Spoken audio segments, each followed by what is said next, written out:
各位觀眾朋友，大家好，歡迎返嚟叻媽教室。綠置居宏志苑嘅揀樓程序進行得如火如荼。上幾集我哋講咗點樣避開垃圾站，點樣精明選擇頂樓同黃金樓層。今日我要同大家深入探討一個好技術性，但關乎到你未來裝修同居住安全嘅重要課題，就係混凝土立體預製浴室及廚房建築法。冇錯，宏志苑作為新建屋苑，採用咗唔少先進嘅建築技術，而呢種立體預製技術就係其中一樣，會直接影響你將來裝修時可唔可以拆牆、改動，甚至係影響到你嘅家居保險。所以呢集內容好重要，大家要留心聽啊！講新技術之前，照舊同大家 update 下銷情。根據房委會數據，截至11月28號，宏志苑3日內已經售出約490個單位，目前仲有超過2086個單位可供選擇，機會仍然非常多。差啲唔記得話俾大家知，我哋已經開通咗宏志苑業主 WhatsApp 群組啦，快啲掃描畫面側邊個 QR code 加入我哋，同其他未來鄰居一齊交流最新消息。包括幾時做按揭、幾時收樓、裝修攻略等等，等大家一齊互相幫助，開開心心準備入伙。好啦，入到正題，究竟咩叫做立體預製組件呢？大家可以用樂高積木或者預製件嘅概念去理解。傳統起樓，浴室同廚房嘅牆身、地板、天花係喺地盤現場逐塊磚、逐層混凝土咁砌出嚟。而立體預製技術就係將成個浴室或者廚房事先喺工廠嘅嚴格控制環境下，用鋼模澆築混凝土一體成型咁製造出嚟。成個組件包括咗牆身、地板，甚至預先安裝好部分去水管喉，然後運送到地盤，好似吊裝積木一樣安裝入單位嘅指定位置。呢種技術有咩好處？第一，質量更穩定，工廠化生產，環境同材料控制得好，減少地盤環境如落雨、灰塵對施工質量嘅影響，理論上漏水風險更低。第二，施工更快、更環保，大大縮短地盤現場施工時間，減少建築廢料同噪音，對附近環境影響較細。第三，結構一體性強，成件混凝土預製件結構上同大廈主體緊密結合，非常穩固，所以採用呢種技術，其實某程度上係發展商對建築投資。不過，對於業主嚟講，呢種一體化設計就帶嚟裝修上嘅限制，大家必須要知。講完技術，我想同大家分享多一個非常重要嘅親身觀察，亦都係我拍呢條片好想提醒大家嘅一點。頭先我哋講咗工廠預製嘅好處，例如質量穩定，但係各位觀眾朋友，任何技術都有佢嘅硬幣另一面。工廠化、標準化生產有一個潛在問題，就係如果個標準或者生產過程出咗問題，咁呢個錯誤好可能會複製到好多個單位上面。簡單啲講，一錯就可能成批錯。點解我咁講呢？因為我自己最近喺另一個同樣採用新式建築法嘅同系屋苑高宏苑驗收同視察咗好多個單位。我哋親身發現，高宏苑嘅確有唔少地方需要重新執漏，而特別需要關注嘅，正正就係嗰啲使用咗立體預製組件單位，可能係接縫位嘅處理、防水層嘅邊緣，或者係預留管道口嘅位置。如果工廠生產或現場安裝時有細微偏差，入伙後就好容易成為滲水嘅隱患。所以我成日同朋友講，而家買新樓驗樓呢個步驟變得越嚟越重要，絕對唔可以慳。因為而家嘅樓，尤其係用咗預製件，牆身裏面係裝有鋼筋，成個結構係一體化嘅。我哋之後嘅裝修，無論幾靚，其實都只係一個化妝嘅過程。化妝係唔會處理到結構裏面嘅問題㗎。如果結構，例如混凝土預製件接縫本身出問題，好快就會影響到表面嘅化妝。你嘅瓷磚可能會爆裂，油漆可能會起泡，甚至出現水漬。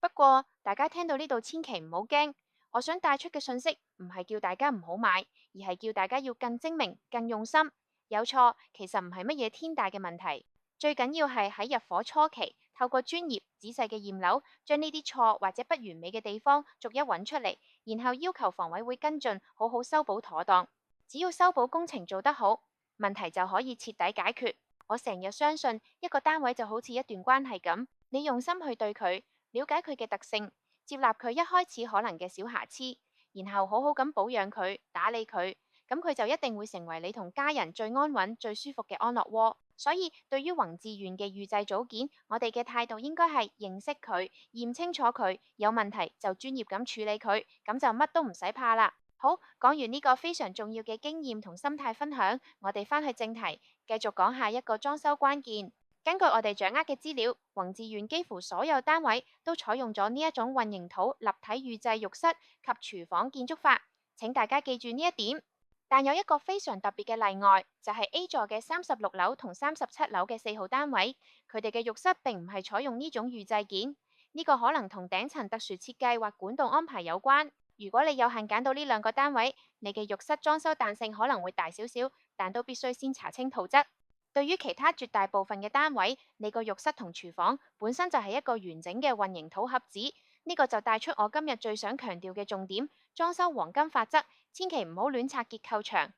因為個浴室同廚房係預製混凝土組件，佢哋嘅牆身好多時都係結構牆或者主力牆嘅一部分。如果你為咗打通空間感，隨便揾裝修師傅拆咗呢啲牆，後果可以好嚴重。第一，影響樓宇結構安全，削弱單位甚至大廈嘅承重能力，絕對違反建築物條例。第二，破壞預製防水層。預製件嘅防水層係一體化設計，拆牆會徹底破壞佢，導致嚴重漏水落樓下，維修極之困難同昂貴。未經批准擅自拆改結構，房屋局 ICU 有權要求你還原，兼且可能會被檢控。所以我強烈建議各位觀眾朋友喺進行任何裝修工程前，尤其係打算改動浴室或廚房佈局，一定要諮詢建築專業人士，例如認可人士、註冊結構工程師嘅意見，由佢哋審閱圖則，確認邊啲係非結構性間牆可以改動，邊啲係絕對不能碰嘅，並確保所有工程符合建築物條例嘅規定。同埋大家記得收樓時，管理處會發一本裝修指引，裡面有標示每幅牆嘅功能，可唔可以拆除。大家裝修嘅時候都要留心啦。講完浴室廚房結構，另一個生死攸關嘅位就係道門。首先，無論你個廚房係咪立體預製組件，都絕對不應該進行改裝或拆除廚房門。點解？現代住宅設計，廚房門係一道重要嘅防火屏障。一旦廚房發生火警，例如煮食爐起火，一道關上嘅防火門可以有效阻隔火勢同濃煙，為你同家人爭取寶貴嘅逃生時間，同時防止火勢迅速蔓延到客廳等其他區域。如果你拆走或者換咗一道唔合規格嘅門，萬一發生火警，保險公司有權拒賠。家居保險條款一般都列明，業主有責任維持物業嘅基本安全狀況，擅自改動防火設施會被視為增加風險。保險公司可能以此為理由拒絕賠償，你就會人財兩失，危及生命安全。冇咗防火屏障，火勢同有毒濃煙會快速擴散，大大縮短逃生時間。同樣道理亦適用於更換大門。如果你需要更換單位嘅大門或者廚房門，記住必須選用具有有效防火證書 Fire Resistance Certificate 嘅防火門，並且由師傅安裝。千祈唔好為咗美觀或者慳錢，換一道普通木門或者玻璃門，呢個錢絕對唔可以慳。綜合以上資訊，我幫大家整理咗幾個裝修前嘅行動清單。第一，索取並細閱圖則，簽約後向發展商或相關部門用 email 索取你單位嘅最終建築圖則，了解清楚單位結構。第二，諮詢專業人士，計劃裝修時，第一時間揾認可人士或結構工程師睇圖，劃清裝修紅線。第三，選擇合資格承辦商，聘請有信譽、熟悉預製組件單位裝修嘅公司或師傅，佢哋知道喺預製混凝土牆上點樣安全咁鋪電線、水管，而不破壞主體結構。第四，門戶安全為先，更換任何門、大門、廚房門、睡房門都必須確認佢嘅防火規格，並保留證書副本，以備保險查詢。第五，與管理處溝通，開工前按大廈公契要求向管理處申報裝修工程，了解有冇特別指引或者限制。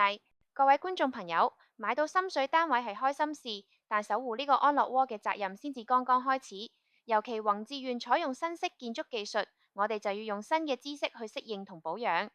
記住，安全永遠係裝修嘅第一位，結構同防火一啲都唔可以馬虎。希望今集關於立體預製技術嘅深入講解，可以幫大家避開裝修復位，住得又安全又安心。如果覺得有用，記得分享俾身邊嘅朋友。我係叻媽，我哋下集再見，拜拜。